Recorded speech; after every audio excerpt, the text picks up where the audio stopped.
Oh Lord, not so. One of the mercies we need to seek of the Lord is to repent from not so, Lord. Not so.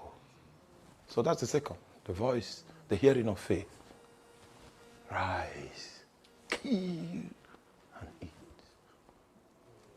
This is the most common way of God speaking, through the inner voice.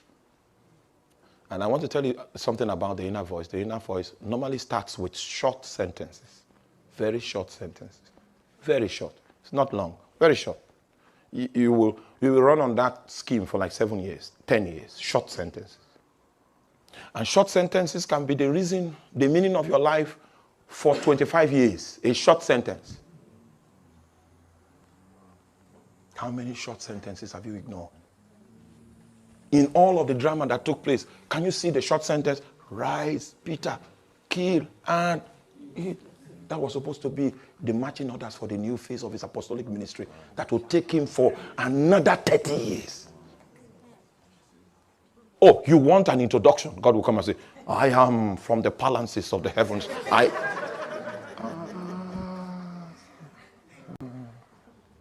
Short sentences. They hold the meaning, the key to the meaning of your life for 30 years, 25 years, 15 years.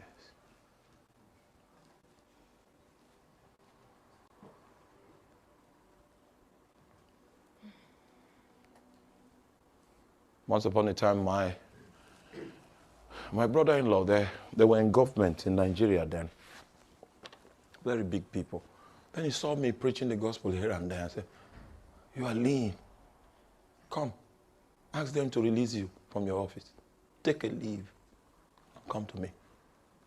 And I don't know what he did. He took my passport and got some visas and all kinds of stuff. Put me on China Southern to the United Arab Emirates. Booked a room for me and said, enjoy your life. Get me dollars.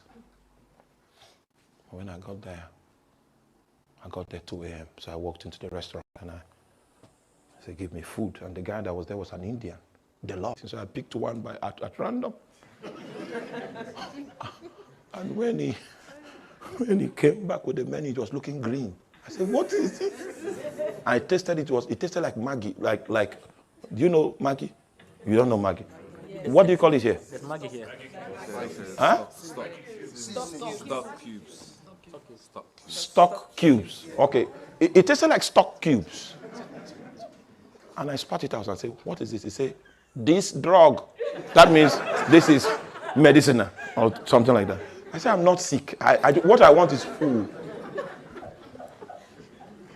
So I was not successful attempting to eat. I dragged myself to my room with anger. And as I came into the room, Jesus came through the wall. And his presence, he came for 9 seconds. His presence was in the room for 3 days. If you come into that space, you begin to cry. He just passed for 9 seconds. And he said to me, was he saying to me, he was just saying, I'm going for 9 seconds. He said, the youth. Use the power of insight I've given you to deliver them from distraction. And I will open the gates of many nations to you. 9 seconds. That was the meaning of my life for 10 years. I became nomadic. If you still know the value of Naira, there's a currency called Naira in my country. I spent 2 million, 1.8 million to 2 million for flight tickets. I was hopping from campus to campus to preach to the youth because my king said, the youth, if you had seen me in those days of my escapade, you would think I am crazy. So the excess money that I had from the work I did, I used it all for flight tickets because I had to hop from campus to preach the gospel because he said, the youth. So the meaning of my life for 10 years was what he said for 9 seconds. You need a full liturgy.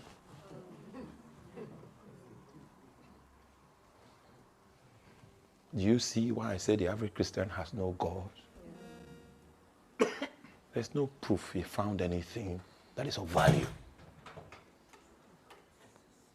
For 10 years, 2009 to 2019, I had that encounter in Sabka, Rehab Hotel, Sabka, Dera, UAE. It's only the room number that I forgot. Maybe God took that one away so that somebody won't hear the message in Dubai and then try to go look for that presence in that room. It's no longer there. So it took that one away. I ran from campus to campus preaching the gospel, deliverances among young people, all kinds of things, preaching the kingdom. I did that for 10 years. That was the meaning of my life for 10 years. And my job was on demand. That means when tanker vessels full of petrol comes in, we are the ones that hop in on the sea to calculate the quantity and all of that, and then we come back to the tank farms, we'll calculate the, we'll call it haulage, the space where the product will come in, and then we calculate what we have on land. So nobody tells you that the vessel is coming. You can go anywhere you want to go, but if it comes and you're not there, it's a sin against the country. For 7 years, Jesus comes to me and says, there will be no vessel this weekend, so you can hop out. He didn't fail once. Yes. The time I got one guy at the terminal, at the loading terminal, was getting physical intelligence. The guy now told me that, okay, nothing is coming. And Jesus told me, he's coming. So I stayed, and he came. Because the place where the vessel went to, their tanks were filled, so they had to divert to my place. So he didn't know. So that's when I stopped consulting him. For 7 years, he did not fail once. Once. Now I'm talking about 5 vessels a month. 5 vessels a month. He did not fail once for 7 years. Because he sent me. That was the meaning of my life. For 10 years. My wife knew. All our funds were going into air tickets. How to fund campus crusades. Our wardrobes did not change. Our shoes did not change. Our watches did not change. I was earning big, but everything went into the mission. And I remember 2019. I didn't know it was 10 years already. I was in a hotel in a place called Uyo in Nigeria. I just walked into the hotel and Jesus came back. He said, I've come to set you free.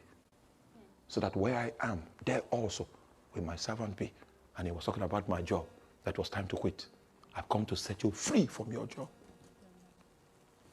Meanwhile, I said I don't need freedom because I was just about writing an exam that will make me a manager. And I have a big table, a very big table. When you come in, I'm sitting down like this. Jesus setting me free. 2 weeks to the exam, I couldn't hold it anymore. And I don't fail exams. I had to drop the resignation.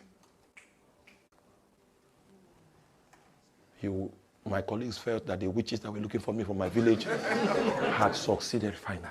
It was not the work of witches. It was the Lord. And a voice came to him. A short sentence will be the meaning of your 10 years. The meaning of your 12 years. And that's why I'm here today. Because he disengaged me to take me to the nations. You need to see. Hallelujah. That's why I'm here. I'm not a tourist. He sent me. I was active. I was good at what I did. So it's time to go. The nations. Nations. You finished the first part faithfully. You went to the youth. And now it's time for you to go to the nations. That is why I'm here. That's why I'm here. Every time I applied for the UK visa, I had an introductory letter from the presidency. They never gave me. I had all the documents. Sometimes I get introductions from people in the legislature. All kinds of letters. The embassy, I don't know whether they go to sleep when my file comes up. But you know what? It wasn't time. If I had gone that time, I would have been a tourist. But when Jesus came and said, I've come to set you free, so that where I am, there also will my servant be. I applied and I made all the mistakes that should disqualify me, and that's the one they gave me. And 3 days before it came out, I saw a man. I'd finished praying all night, and I was You know that kind of sleep, that very deep sleep you sleep when you prayed in the night. That was the kind of sleep. And this man came with so much light.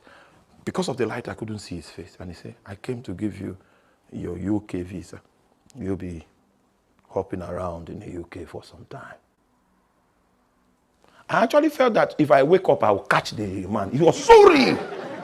Well, he was not from this world. Yeah. Because I didn't believe they'll give me, because I made obvious mistakes that I was aware of. Meanwhile, the other ones I did was airtight. There was no reason. It's just that they went to sleep. That was the only way I can explain that. That's my first. They gave me the 6 months. 6 months before COVID. And I was in London for 4 days. For 4 days. And his hand was strong on me. Very strong. That was how Europe knew. There was a young follower of Jesus that had come out of the woods. And that was the beginning of the race. And we have penetrated strange places since that time. And it doesn't matter how long, what darkness has done what it did. Oh my. There's a vengeance that rises up to challenge it. Not because I'm good, not because I'm a great preacher. It's because Jesus wants to do something. And I don't know why he decided to choose me. The excellency belongs to him. It's a privilege to serve his will. He said, rise, Peter. And this kind of speaking is idiosyncratic. It's particular to you. Your neighbor can't use it. Not useful. Short sentences. They hold the meaning of your life for a long time. If I cry here, Jesus will come here. If I cry and he touches my heart, he will come. I know. I know my history with him. I know how much mockery I had to eat from my family people just because I was a preacher of Jesus. And I stayed in the wilderness for a long time to learn how to be obedient. Yes, he will say, okay, after this crusade, say, sit down for 2 weeks, don't preach. Don't preach till I say preach. Don't sit down. The preoccupation, the assignment is not to preach. The assignment is to follow me. Not to preach. So he taught me that. So when I finish preaching to you and I get back to my room, I will kneel down and say, was it your words I spoke? I will sit down for assessment. Yes. Until he releases me. I say, okay, don't say this kind of thing again. But you may become a professional preacher and you just know how to do it. May the Lord help you. Because I know the immortal that has called me. I know him. He can't die. When all is done, all it happens, all the noise finishes, we'll still stand before him. So it's good to appear before him regularly too. Am I okay? Is everything okay? He kissed me. Then a time comes, he sits around my finances. He said, you give this, you give that. You give this, you give that. It's not because he obviously he has no money, is nothing. All right? To him. So say, give that woman this one. What he's teaching you is he wants you to come to a point where your money is not your God. And he did that for like 10 years. Then the lesson was learned. And he said, now I will give you power. Because if you don't know the control room, you don't need power. If you don't know how to be restrained, power will kill you. If you don't know how to keep quiet, authority will burn you off. You will kill everybody in your neighborhood. I will give you power now. When he has conquered you, then he gives you strength. When he has killed you, then he makes you alive.